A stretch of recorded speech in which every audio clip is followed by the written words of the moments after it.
Olá, amigos e amigas, povo e pova, gente boa em todos os lugares. E a gente inicia hoje com o querido Raul Seixas, que fez 80 anos, né? Ele iria fazer 80 anos de vida se estivesse entre nós, mesmo alguém acusando ele de ser feiticeiro. É um dos grandes da música popular brasileira. Então, por isso, eu nasci há 10 mil anos atrás. Eu nasci há 10 mil anos atrás. E não tem nada nesse mundo que eu não saiba demais. Eu vi Cristo ser crucificado, o amor nascer e ser assassinado. Eu vi as bruxas pegando fogo. Voltando aqui, caríssimos e caríssimas, eu sou o Daniel Nonato. Lembrando a todos que essa canção fala que eu nasci há 10 mil anos atrás. Alguém quer colocar ela como uma canção que fala do diabo ou de outra ser, sei lá. Eu não vejo dessa forma, até porque essa canção, de acordo com algumas pesquisas que eu fiz, ela tem origem numa canção norte-americana, estadunidense. Se eu tiver errado, depois vocês me processem. Não, me processem não, pelo amor de Deus.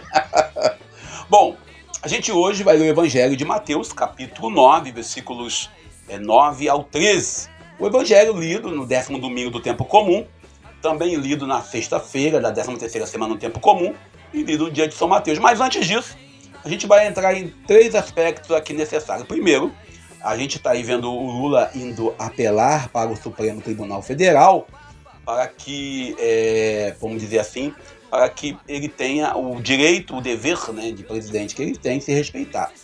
Bom, eu acredito que existe uma corda sendo esticada em prol das eleições 2026. E outra coisa, também nós temos aqui no Rio de Janeiro a discussão sobre diminuir o preço da passagem. Já acabou, ninguém fala mais nada disso. Ninguém discute mais nada disso. Já acabou. Vocês estavam animados em pagar mais barato, acabou.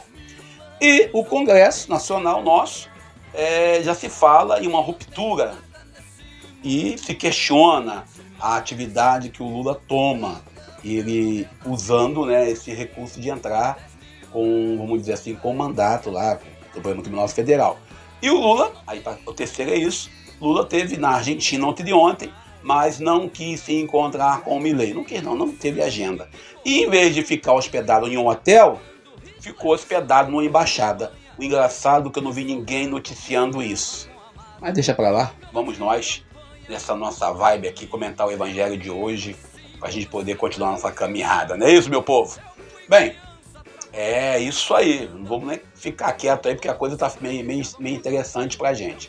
E a gente sabe que Jesus continua passando. Aquela canção do Padre Zezinho, quando Jesus passar, vou estar no meu lugar, isso é hoje.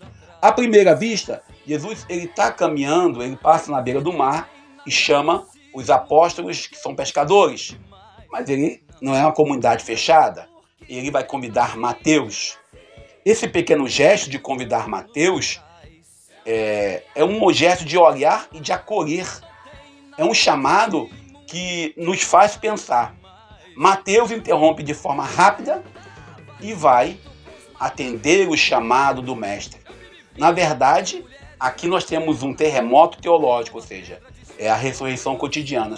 Quantas pessoas estão presas, julgadas, colocadas dentro de uma vala, e quando Jesus chama, a pessoa levanta e sai. Mateus, prisioneiro de um sistema, odiado pelo povo, porque é cobrador de impostos, é surpreendido por um olhar que não julga, mas convoca. Muitas vezes nós somos julgados e condenados, às vezes, por algumas ações. Jesus ele não está preocupado em quem é Mateus. Ele está preocupado em que Mateus pode somar com seus dons na comunidade. Jesus, ao chamar, ele não exige muita coisa. Ele apenas exige a mudança, que Mateus se levante. Chamar enquanto ele está no posto de cobrança, ou seja, alguns amigos falam, espero eu ficar aposentado, espero eu ficar velhinho para poder atender ao chamado de Deus. E Mateus deixa bem claro que não precisa disso. O chamado é agora.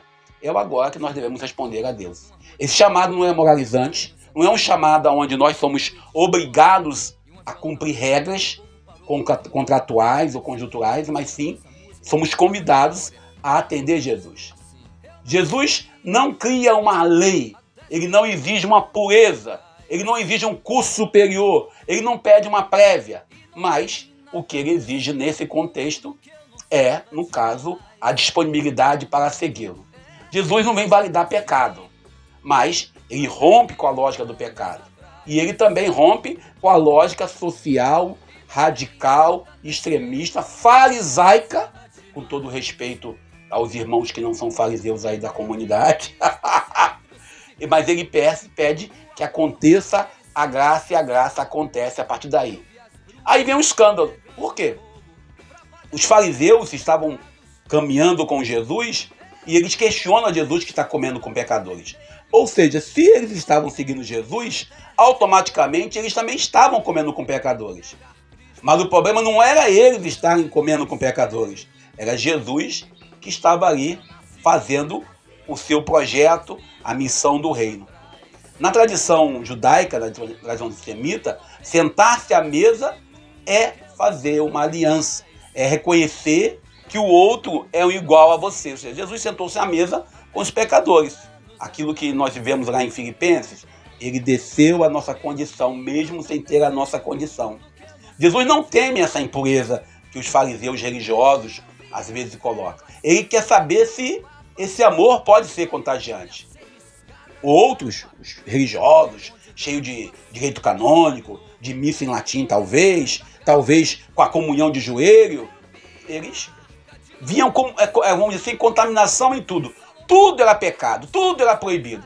E Jesus é diferente. Jesus ele deixa bem claro ao citar o profeta Oséias: eu quero misericórdia e não sacrifício. Jesus reconfigura toda a lógica do culto. O que agrada a Deus não é o rito vazio por si só, mas é a compaixão, é a nossa atividade e capacidade a partir daquilo que nós agimos no dia a dia. E Jesus está bem claro, Jesus é bem radical. O sacrifício sem misericórdia é ruído vazio, como diria Paulo à comunidade de Coríntios. Jesus deixa bem claro isso. Essa misericórdia é apenas vamos dizer assim, uma realidade que nós precisamos praticar. A misericórdia que os judeus, no caso os fariseus, queriam, era uma misericórdia baseada numa estrutura. É aquele pessoal que vai para a Cracolândia com celular ou que vai dar bolsa de compras para os pobres e bota a foto lá no status. Nos evangelhos sinóticos, tanto lá em Lucas como também em Marcos, o chamado de Levi, que é o Mateus, sempre termina em festa. Porque os discípulos começam com alegria, não com penitência. Mateus não muda para ser chamado. Ele é chamado e isso o transforma. Ou seja, alguns esperam a mudança. O verbo usado para o levantar-se, aqui que a gente conhece, é o mesmo da ressurreição. A gente olha isso com muito respeito. Seguir Jesus é levantar-se da morte simbólica, das estruturas que nos oprime, que nos coloca, às vezes, em certas situações. É o êxodo, é a nossa Páscoa. A gente, quando adere à missão de Jesus, a gente está à disposição, a gente vai sempre ter essa obrigação de viver a nossa Páscoa cotidiana. Mas, infelizmente, às vezes, e muitas das vezes, nossas comunidades traem esse espírito da Páscoa. Criamos tribunais paralelos, excluímos, substituímos o Evangelho da misericórdia por direito canônico, por estar ou não estar na Bíblia, estar ou não estar no catecismo, ainda mais quando você frequenta e você é de extrema direita. Igual aquele idiota, sem querer ofender os idiotas, que me cobrou um mandato especial, que eu tinha uma carta, eu tinha que ter um ministério, um documento escrito do bispo da minha diocese, da diocese da qual eu resido, para que eu pudesse vir aqui falar com vocês na rede social, aqui tanto no meu canal no YouTube, e se inscreva no canal, tá, gente? Ou mesmo no WhatsApp. Coisa de idiota, desculpe, mas o termo é esse, sem querer ofender os idiotas. E essa situação que acontece, nós às vezes ficamos presos a essa idolatria.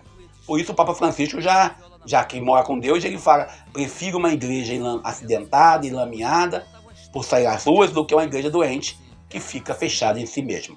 E eu vou parando por aqui, pedindo a Deus nos abençoe, que possamos seguir esse projeto, lembrando que o reino de Deus é construído com pessoas humanas, imperfeitas, em processo de perfeição.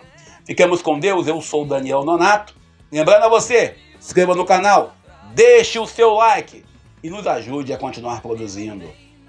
Esse mundo que eu não saiba demais. Eu vi Cristo ser crucificado, o amor nascer e ser assassinado. Eu vi as bruxas pegando fogo pra pagarem seus pecados.